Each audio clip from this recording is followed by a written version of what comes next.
पुष्कर सिंह धामी का बड़ा एक्शन। नए भू कानून के तहत बड़ी कार्रवाई। कुंडा के विधायक राजा भैया को लगा बड़ा झटका। राजा भैया की पत्नी की जमीन को धामी सरकार ने किया अपने अधीन। नमस्कार, मैं अंजलि मिश्रा, स्वागत है आप सभी का द न्यूज में। आपको बता दें कि जनसत्ता दल के अध्यक्ष और यूपी के कुंडा से विधायक रघुराज प्रताप सिंह उर्फ राजा भैया की पत्नी भानवी सिंह के नाम पर खरीदी गई जमीन को नैनीताल प्रशासन ने आखिरकार अपने कब्जे में ले लिया है। यानी कि उत्तराखंड के मुख्यमंत्री पुष्कर सिंह धामी ने ये बड़ा एक्शन लिया है, जिस एक्शन के तहत उन्होंने ये बड़ी कार्रवाई की है और यहाँ पर कुंडा के विधायक राजा भैया को उन्होंने बड़ा झटका दे दिया है। कैचीधाम के पास स्थित इस जमीन को लेकर लंबे समय से कानूनी विवाद चल रहा था। प्रशासन ने कार्रवाई करते हुए अब इस जमीन को सरकार के अधीन कर लिया है। जानकारी के अनुसार ये जमीन नैनीताल में नीम करोली बाबा कैचीधाम के पास स्थित है। ये 27 नाली जमीन राजा भैया की पत्नी भानवी के नाम पर 2007 में खरीदी गई थी। बता दें कि नाली उत्तराखंड और हिमालयी क्षेत्रों में इस्तेमाल की जाने वाली एक भूमि माप इकाई है। ये जमीन लंबे समय से विवाद का हिस्सा रही थी।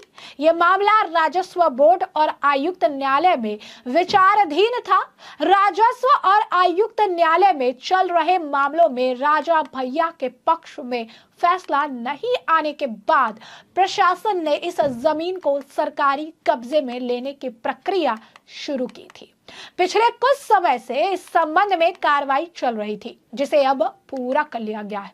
ये जमीन नैनीताल जिले के कैचीधाम के पास स्थित है, जिसे राजा भैया की पत्नी के नाम साल 2007 में खरीदा गया था। न्यायालयों में मामले में लंबित रहने के कारण इस पर कानूनी कार्रवाई की गई। प्रशासन द्वारा जमीन को सरकार के अधीन करने की प्रक्रिया के तहत अब इसे कब्जे में ले लिया गया है, क्योंकि जो नया भू कानून आया है, इस भू कानून के तहत किसी भी तरीके के लैंड इंक्रोचमेंट को बर्दाश्त नहीं किया जाएगा और इस कानून के तहत जो है किसी भी तरीके का जो लैंड इंक्रोचमेंट है उसे जल्द से जल्द मुक्त कराने का काम किया जाएगा, जिसके वजह से ये बड़ी, अगर आप कहेंगे, कार्रवाई देखने के लिए मिली थी। खुद पुष्कर सिंह धामी भी इसे लेकर बहुत पहले बयान भी दे चुके हैं। क्या कुछ कहा था पुष्कर सिंह धामी ने इसे लेकर, जरा एक बार खुद सुनिए। अवैध अतिक्रमण जहां भी होगा उसको हम सख्ती से हटाएंगे और हमने सभी को कह दिया है कि स्वतः ही जहां पर इस प्रकार की चीज है, जहां भी अवैध अतिक्रमण है उसको स्वयं हटा लें, अन्यथा कुछ दिनों के बाद तो सरकार हटाएगी, प्रशासन हटाएगा उसको। सर, यूसीसी को लेकर सर कब तक फाइनल ड्राफ्ट मिल जाएगा और कब तक हम देख सकते हैं प्रदेश में? यूसीसी पर काफी काम हो गया है और जल्दी ही हमारी कमेटी जो है उसका फाइनल ड्राफ्ट तैयार करने की ओर आगे बढ़ रही है और अगले 2-3 महीने में लगभग पूरा हो जाएगा। तो जैसा कि आपने सुना, उन्होंने उस वक्त ही कह दिया था कि भू माफियाओं पर नकेल कसने को लेकर जो है कार्रवाई की जाएगी, इंक्रोचमेंट जो है हटाने का काम किया जाएगा और इसी के, आप कह सकते हैं कि बदले जो है सारी कार्रवाइयां देखने के लिए मिलेगी। और ये बात उन्होंने बहुत ही पहले बहुत बढ़िया तरीके से स्पष्ट कर दी थी। अब बता दें आपको कि जमीन का वाद राजस्व बोर्ड और आयुक्त न्यायालय में बहुत पहले से चल रहा है। इन दोनों ही न्यायालयों से उसके पक्ष में फैसला नहीं आया, जिसके बाद कुछ समय पूर्व से ही इस जमीन को सरकार में निहित करने की कार्रवाई चल रही थी, जो अब पूरी कर ली गई है।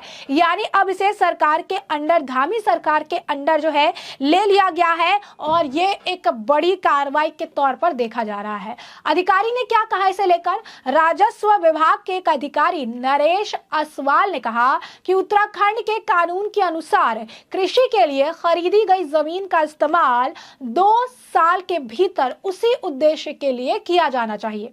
उन्होंने कहा कि हमारे सर्वेक्षणों से पता चला कि 2006 से इस भूमि पर कोई कृषि गतिविधि नहीं हुई है, जिसके कारण हमें संपत्ति को सरकार को सौंपने की प्रक्रिया शुरू करनी पड़ी।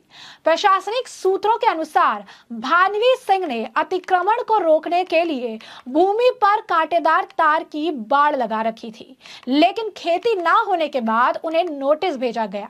आयुक्त न्यायालय और राजस्व बोर्ड ने अपनी अपील हारने के बाद राज्य सरकार ने औपचारिक रूप से भूमि पर कब्जा कर लिया। एसडीएम ने दी इसकी जानकारी। कैची धाम के एसडीएम विपिन चंद्र पंत ने इसकी पुष्टि की कि भूमि अब सरकार के नियंत्रण में है और इस पर लगी बाड़ हटा दी गई। एसडीएम पंत ने बताया कि संपत्ति 2006 में एक स्थानीय ग्रामीण से जो है खरीदी गई थी और उन्होंने बताया कि लेकिन जो स्थानीय ग्रामीण से खरीदी गई और उसने उत्तराखंड यानी UPJALR संशोधन अधिनियम की धारा 154(4)(3) का उल्लंघन किया। एसडीएम ने बताया कि अधिनियम के अनुसार भूमि को 2 साल के भीतर अपने स्वीकृत उद्देश्य के लिए उपयोग किया जाना आवश्यक है। अब भूमि JDALR अधिनियम की धारा 167 के तहत राज्य को सौंप दी गई है। करीब ये जो प्रॉपर्टी है 15 करोड़ रुपए की बताई जा रही है, यानी उनके लिए एक बहुत बड़ा झटका है जहां पर ये 15 करोड़ की जमीन जो है उनके हाथ से बुरी तरीके से जो है निकल गई और ये 15 करोड़ की जमीन को लेकर वो कुछ भी नहीं कर पाए हैं। तो भानवी सिंह के नाम पर बेताल घाट ब्लॉक में स्थित इस संपत्ति की कीमत बाजार भाव के अनुसार 14 करोड़ से 15 करोड़ रुपए के बीच आंकी गई है। इसको सीज किए जाने पर चर्चा हो रही है। राजा भैया जनसत्ता दल लोकतांत्रिक के अध्यक्ष हैं और कुंडा से विधायक हैं। वैवाहिक विवाद के कारण उनकी पत्नी अपने 4 बच्चों के साथ दिल्ली में अलग रहती है और अब जिस तरीके से अगर आप कहेंगे कि उनके ऊपर ये कार्रवाई हुई है, इनसे उनको काफी ज्यादा अगर आप कहेंगे कि नुकसान जो है वो होता हुआ नजर आ रहा है और कहीं ना कहीं से बड़े झटके के तौर पर देखा जा रहा है। एक बहुत बड़ा झटका जो है उन्हें लगा है और इस झटके को देखकर साफ तौर पर जो बात निकलकर सामने आ रही है वो ये है कि जो ये कुंडा से ये विधायक हैं और जिस तरीके से जमीन पर कार्रवाई हुई है ये अब कहीं ना कहीं किसी स्पेसिफिक के लिए नहीं की गई है।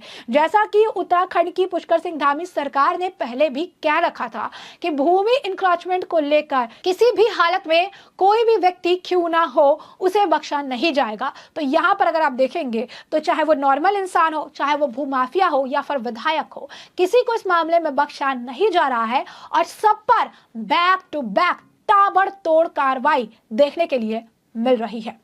तो ऐसे में हमने आपको जो पूरा मामला है ये बहुत विस्तार से बताया है कि ये पूरा मामला क्या है, किस तरीके से जो है उत्तराखंड की पुष्कर सिंह धामी की सरकार द्वारा जो है एक बड़ा फैसला लिया गया था, बड़ा एक भू कानून जो है बनाया गया था जिसके तहत अब बड़ी कार्रवाई करते हुए राजा भैया की पत्नी की 15 करोड़ की जमीन को अब धामी सरकार के अधीन कर दिया गया है, जो उनके लिए एक बड़े झटके के तौर पर देखा जा रहा है। और ऐसे में अब इस पूरे मामले पर आपकी भी जो राय हो हमें कॉमेंट सेक्शन में कमेंट करके जरूर से जरूर साझा करिएगा।